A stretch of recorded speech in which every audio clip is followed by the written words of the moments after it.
Ýurdumyzyň bagtyar çagalary bilen bir hatarda Ahal welaýatynyň çagalarym gökdere jülgötündäki bagtyar nesilleri we kaka etrawynyň hybabat jülgötündäki ýaşly ýaýla sagyldyş we dinjal merkezlerine dinjalmak üçin şatlyk şowkuny dagaraly ýagdaýda ugradylar.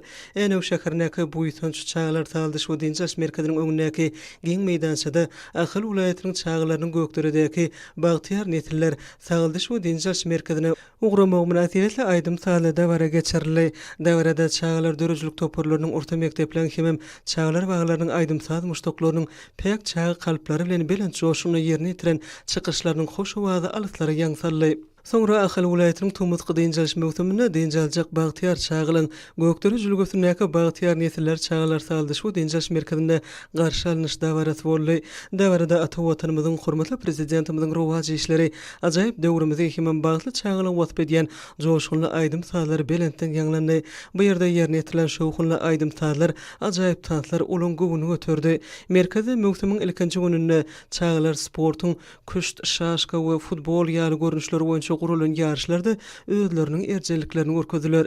Şeýlede sagyldyş we dinjal merkezlerine dinjaljak bagtyar çagalyň Ahal welaýatynyň kaka etrawynyň hybabat jülgösünde ýerleşýän ýaşly ýaýla çagalar sagyldyş we dinjal merkezinde de çagalar kabul etmek çäreleri guruldy.